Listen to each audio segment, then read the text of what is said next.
Qu'est-ce que le syndrome de l'objet brillant?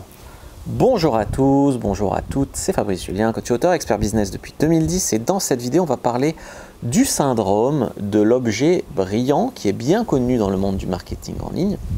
Alors qu'est-ce que c'est que le syndrome de l'objet brillant? Je vous dis tout juste après l'intro les amis. Mais avant de commencer, je vous offre un guide gratuit ainsi qu'une série de conseils gratuits aussi par email. Si vous êtes intéressé, c'est le premier lien dans la description pour vous abonner. N'hésitez pas, si vous êtes motivé, vous trouverez premier lien dans la description. Abonnez-vous et activez la cloche parce que si vous ne le faites pas, YouTube ne vous préviendra pas et vous allez rater les nouvelles vidéos ainsi que les vidéos qui contiennent des pépites. Mettez un like pour me faire savoir que vous pensez que cette vidéo est utile et pour que j'en fasse d'autres comme ça.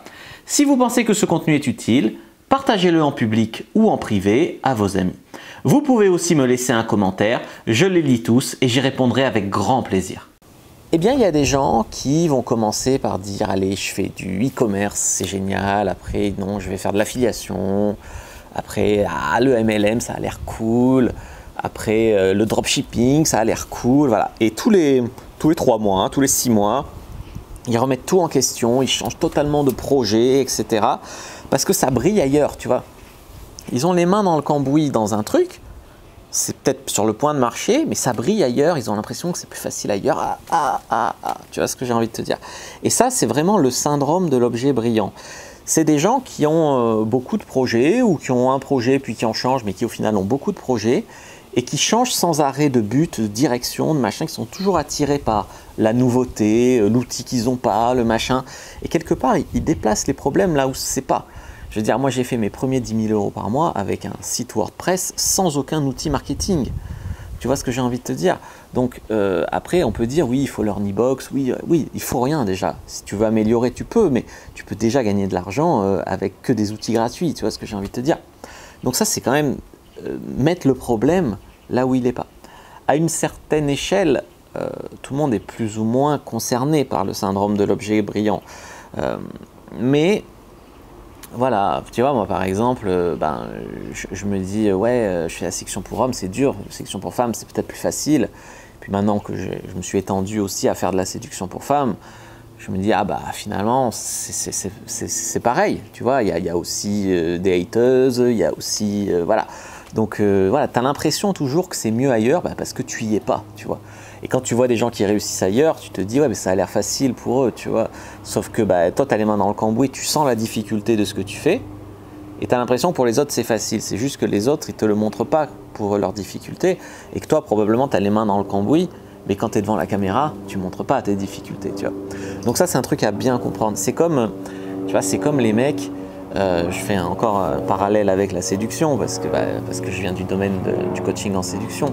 C'est comme les mecs qui ont l'impression que la fille qu'ils n'ont pas, elle est forcément mieux que la fille qu'ils ont, tu vois. Que je sais pas, mais puis après ils se rendent compte, je sais pas, mettons qu'ils ont une copine qui est plutôt jolie et ça va, ça se entend bien. Ils voient une fille ailleurs qui est canon, qui leur semble canon simplement parce qu'ils l'ont pas. Ils vont la draguer, ils quittent leur copine pour aller avec elle. Et une fois qu'ils sont en couple avec la fille qui leur semblait canon, déjà ils s'habituent à son physique, qu'ils la trouvent moins canon. Finalement, ils se disent mon ex était pas si mal. Et après, l'autre est invivable. L'autre, ils se disputent, enfin ils sont pas compatibles en tout cas. Même si elle est vivable, ils sont pas compatibles. Ils disent putain, c'était mieux avec mon ex, je regrette mon ex. Tu vois. C'est un peu ça le syndrome de l'objet brillant appliqué au business en ligne. Là, c'est plus des mecs qui vont procrastiner leur projet, ils vont toujours changer, jamais aller au bout. Peut-être c'est la peur de l'échec, tu vois, ils préfèrent se saboter eux-mêmes que d'échouer. Peur de la réussite, c'est la même chose. Même logique, peur de... Voilà. Sinon, ils veulent suivre la mode.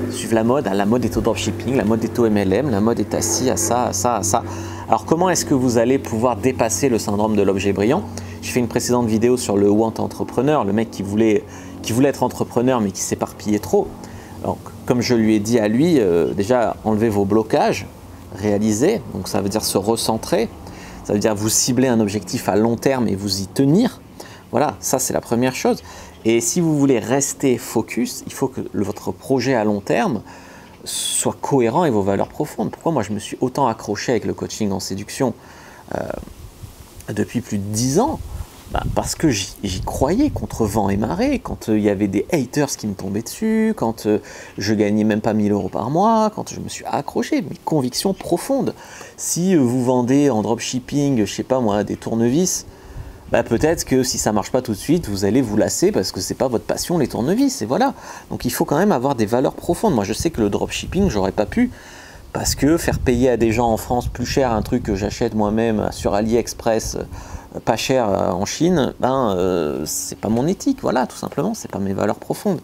Après, je juge pas, je veux dire, chacun fait comme il peut aussi, hein. Voilà.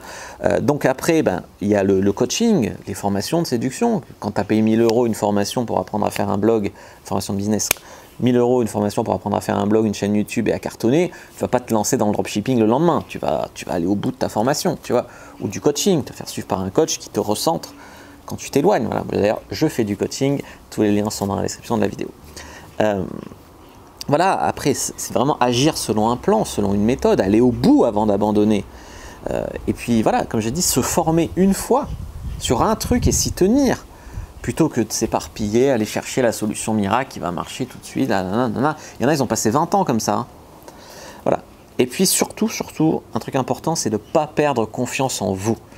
Parce que, certes, il faut savoir abandonner les projets qui, de toute évidence, sont foireux. Vous avez commencé, vous apercevez que vraiment c'est foireux, bon, vous arrêtez. Mais il y a quand même des projets qui ne décollent pas tout de suite et ça vaut le coup de traverser le désert et hop, de l'autre côté, il y a un oasis et ça marche, tu vois. Donc il ne faut pas perdre confiance en vous. Et même si ce projet-là, il est foireux, eh bien, probablement que le prochain que vous aurez, il ne sera pas foireux. Ce n'est pas parce qu'un projet est foireux que vous devez perdre confiance en vous, tu vois.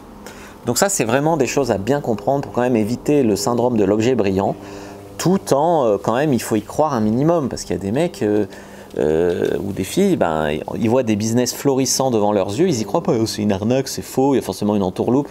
Non, il y a des trucs qui marchent aussi, tu vois. Donc il ne faut pas devenir non plus un aigri totalement sceptique, il faut rester ouvert.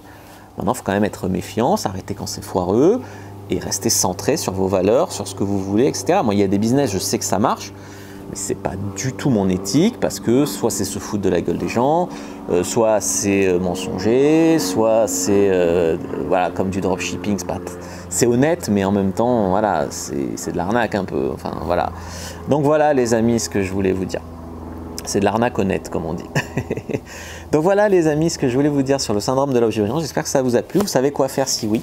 Récupérez votre guide gratuit dans la description. Regardez d'autres vidéos qui s'affichent à l'écran.